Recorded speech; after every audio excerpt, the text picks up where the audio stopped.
আর মন কষ্ট করে বসে আছো? মন কষ্ট হবে না? কত সুন্দর সেজে গুজে বাইরে দেখো বৃষ্টি হচ্ছে, রথ দেখতে যাব। একটা এরকম বৃষ্টি হলে এইসব শাড়ি টাড়ি পরে সেজে গুজে যাওয়া যায়? ঠিকই দেখো বলেছো। বাইরেটা বৃষ্টি হচ্ছে। হ্যাঁ, বৃষ্টি হচ্ছে তো। তো তোমরা শুনলেই যে মন কতটা কষ্ট করে বসে আছি, কারণ রথযাত্রার দিন বাইরে বৃষ্টি হচ্ছে, রেডি হয়ে বেরোতে পারছি না, কতটা খারাপ লাগছে তোমরা বলো তো। হ্যাঁ, তোমাদের সাথে শেয়ার করব আজকে মায়াপুরের রথযাত্রা, তার জন্য তোমাদের ভিডিওটা পুরো লাস্ট পর্যন্ত দেখতে হবে। তো দেখো এখানে আমি কিন্তু রেডি হয়ে গেছি, তারপরে বাইরে দেখতে পাচ্ছ বৃষ্টি হচ্ছে, তো অনেকক্ষণ পরে বৃষ্টিটা একটু থেমে গেল।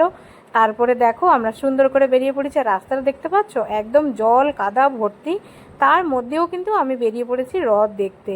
আর আমার মনে হচ্ছিল অনেকটা লেট হয়ে গেছে, হয়তো রথ চলে যাচ্ছে, কারণ আমি শুনেছি অনেক প্রদর্শনীগুলো হয়েছে, তার জন্য মানে জোরেও হাঁটতে পারছিলাম না, স্লিপ কেটে যাব বলে।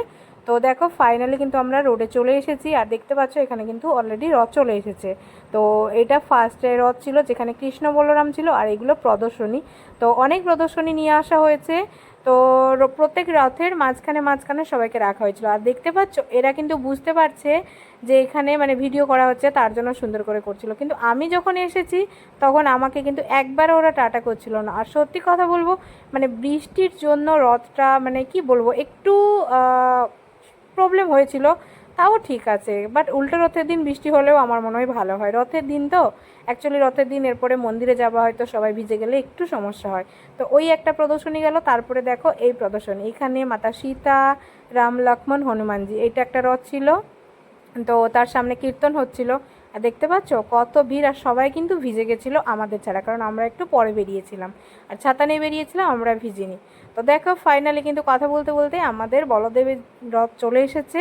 আর লোকজন দেখতে পাচ্ছ, মায়াপুরে রথ হবে আর লোকজন মানে হবে না, এটা কখনোই সম্ভব না। তো আমরা একটু ওয়েট করার পরে এখন রথ চলে এসেছে, অবশ্যই আমিও এখন একটু রথ টানবো। এখানে দেখো কিন্তু অনেক লোকজন, মানে ফার্স্ট রথ, আর প্রচুর লোকজন হয়েছিল। নর্মালি আমরা ভাবছিলাম যে এবারে হয়তো লোকজন একটু কম হবে, বৃষ্টি হচ্ছে বা কিছু, কিন্তু আমরা ভুল ছিলাম। তো এখানে প্রচুর লোকজন হয়েছিল। তারপরে দেখতে পাচ্ছ এই কি, তাই না? তোমরা এটা ভাবছো এটা কেমন ধরনের নাচ ছিল। দাঁড়াও, রুকো যারা, সবার করো, একটু তো ওয়েট করো, তাহলে বুঝতে পারবে যে এটা আমি কেন করছিলাম। তো আশা করি এবারে তোমরা বুঝতে পারছো। আরে বুঝতে পারছো না? দেখো আমি যে নাচটা দেখালাম এরা কিন্তু ওই নাচটাই করছে। হ্যাঁ, এরা ওই নাচটাই করছে। ওরা অ্যাকচুয়ালি নাচ করতে পারছিল না, তো আমি ওদেরকে নাচটা শিখিয়ে দিচ্ছিলাম যে ভাই তোমরা নাচ জানো না, এরকম করো। এখানে কিন্তু ডিজে হচ্ছিল। হ্যাঁ, একটা কথা বলি, এখানে কিন্তু কোনো রকমে হিন্দি গান বা কোনো আধুনিক গান চলছিল না। এখানে কিন্তু আমাদের হরিনাম মহামন্ত্রের ওপরে কীর্তন চলছিল আর ডিজে চলছিল, তার জন্য খুব সুন্দর করে সবাই কিন্তু নাচ করছিল। তারপরে দেখো ফাইনালি আমি কিন্তু চলে এসেছি বলদেবের রথ টানতে। দেখো দড়িটাকে আমি কিন্তু ধরে নিয়েছি, আমি আর আমার ফ্রেন্ড। তো আমি অ্যাকচুয়ালি ভিড়ের মধ্যে একটু ভয় পাই, তো ও আমাকে চেপে চুপে নিয়ে গেল আর কি। যাই হোক, ও জানে যে আমি ওরকম ঢুকতে পারবো না, তার জন্য দেখো আমরা দড়ি ধরে দাঁড়িয়েছিলাম, রথটা এখন কিন্তু দাঁড়িয়েছিল। তো একটু পরে কিন্তু রথটা টানা শুরু হয়ে যাবে। ও আমাকে বলছিল তুই ভিড়ের মধ্যে চলে যাস না, নাহলে অ্যাকচুয়ালি মানে ভিড়ের মধ্যে চাপাচুপি পড়ে যাবো, তো তার জন্য। তো দেখো রথটা কিন্তু টানা শুরু হয়ে গেছে। হ্যাঁ, একটুখানি রেথে মানে রথটা টেনেছি অ্যাকচুয়ালি। মানে বড়বাবু একটু ভিডিও করতে লেট করে দিয়েছিল, তো একটুখানি রথ টেনে দিয়ে তারপর দড়িটা আমি ছেড়ে দিয়েছিলাম, কারণ এমনি বৃষ্টি কাদা। তারপরে আমরা আমাদের জায়গার মতো চলে এসেছিলাম। হ্যাঁ, আমরা ওখানে একটা জায়গা নিয়ে দাঁড়িয়েছিলাম। তো কথা আমি যেটা বলেছিলাম যে প্রত্যেক রথের মাঝখানে মাঝখানে একটা করে প্রদর্শনী ছিল। তো দেখো এরা কত সুন্দর করে নাচ করছে, তোমাদের যদি আমি শোনাতে পারতাম গানটা আরোই ভালো লাগতো। তোমরা অবশ্যই জানো যে আমার কপিরাইট পড়ে যাবে, এটা ইউটিউবে পলিসি। তো যাই হোক, এরা খুব সুন্দর করে কিন্তু নাচ করছিল। আর এই বিচারাগুলো কেন এসেছিলো সেটা আমি কিন্তু লাস্ট পর্যন্ত বুঝতে পারলাম না, বৃষ্টির মধ্যে ওরা এরকম করে ঘুরছিল। যাই হোক, তো তারপরে দেখো আবার কিন্তু চলে এসেছেন আমাদের সুভদ্রা মহারানী। তো এখানে কিন্তু প্রচুর ভিড় ছিল, মানে বলদেবের রথ থেকে সুভদ্রা মহারানীর রথটা প্রচুর ভিড় ছিল।